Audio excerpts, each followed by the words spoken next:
India ఎన్నికల నగారా అనే అంశంతో పాట్నాలో జన విశ్వాస్ మహార్యాలీ పాల్గొన్న ఇండియా కూటమి అగ్రనేతలు అంటూ కూడా మరో వార్తనైతే ఈనాడు ఈరోజు ఫ్రంట్ పేజీలో హైలైట్ చేసింది. ప్రధానంగా ఇండియా కూటమికి సంబంధించి బీజేపీ ఎలాగైతే మోడీ ఆధ్వర్యంలో ఎన్నికల శంఖారావానికి సిద్ధమైందో పలు రాష్ట్రాల్లో మోడీ బిజీ షెడ్యూల్ సుడిగాలి పర్యటన చేస్తూ ఉన్నారన్న వార్తను కూడా ఇచ్చున్నారు. సో ఈ క్రమంలోనే అటు ఇండియా కూటమికి సంబంధించిన పార్టీలు కూడా ఒకే వేదిక మీదకి వచ్చాయి. సో మొదటిసారి ఎన్నికల శంఖారావం రూపంలోనే ఎన్నికలకు సిద్ధమవుతున్నామన్న ఒక ఇండికేషన్ అయితే ఇవ్వడం జరిగింది. దానిలో భాగంగానే నిన్న మనం చూసాం కూడా ఏదైతే పాట్నాలో ఇండియా కూటమిలోని పార్టీలన్నీ కూడా ఒక ర్యాలీని అయితే తీసే ఇక్కడ చూస్తున్నాం. ఆ సభలో ఎవరెవరు పాల్గొన్నారో ఆ ర్యాలీలో అనే అంశాన్ని కూడా బీహార్ రాజధాని పాట్నాలో ఆదివారం నిర్వహించారు. జన విశ్వాస్ ర్యాలీ అని కూడా దానికి పేరు పెడతాం జరిగింది ఇండియా కూటమి వైపు నుంచి.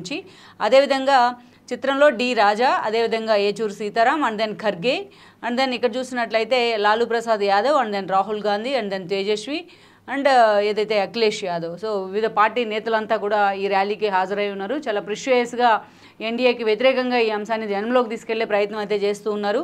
ఇండియా కూటమిలో సభ్యులంతా ఎందుకు కలవాల్సి వచ్చింది, ఎందుకు ఇండియా కూటమి ఏర్పాటు అనే ఆవశ్యకతను వివరిస్తూ వీళ్ళు జన విశ్వాస్ ర్యాలీని అయితే నిర్వహించడం జరిగింది. మొత్తం రాహుల్ గాంధీ, ఖర్గేతో సహా పలు పార్టీ నేతలంతా కూడా పాల్గొన్నారు. దీనికైతే మమత అటెండ్ అయితే కాలేదు. బట్ ఒకవైపు బెంగాల్లో కాంగ్రెస్తో పొత్తుకు కూడా మమత రెడీ అవుతూ వస్తుంది. బట్ ఇదే సమయంలో ఎంపీ సీట్లు పంచుకోవడానికి కూడా ఆల్రెడీ వాళ్ళిద్దరి మధ్య ఒక అండర్స్టాండింగ్ కూడా కుదిరింది, మమతా బెనర్జీకి అండ్ దెన్ రాహుల్ గాంధీకి మధ్య, కాంగ్రెస్ పార్టీకి మధ్య.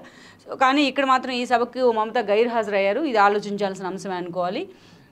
ఇంకా స్టాలిన్ లాంటి నేతలు కూడా మరి జన విశ్వాస్ ర్యాలీ ఇక కంటిన్యూ అవుతుంది అని కూడా వాళ్ళు నిన్న ప్రకటించడం జరిగింది. ఎన్నికల సమయం వరకు కూడా పలు రాష్ట్రాల్లో ప్రతిపక్ష సభ్యులు అంటే ఇండియా కూటమిలో ఉన్న సభ్యులంతా కలిసి ర్యాలీ నిర్వహించబోతున్నామని కూడా వాళ్ళు ప్రకటన చేశారు. ఆల్మోస్ట్ సదరన్ స్టేట్స్తో పాటు ఉత్తరాది మొత్తాన్ని కవర్ చేసేలా కూడా ఒక షెడ్యూల్ కూడా రిలీజ్ చేయబోతున్నారని అనుకోవాలి. ఇక ఇండియా ఎన్నికల నగారా అనే టైటిల్తోని ఈ అంశాన్ని ఈరోజు ఈనాడు హైలైట్ చేసే ప్రయత్నం చేసింది. పాట్నాలో జన విశ్వాస్ మహార్యాలీ పాల్గొన్న కూటమి అగ్రనేతలు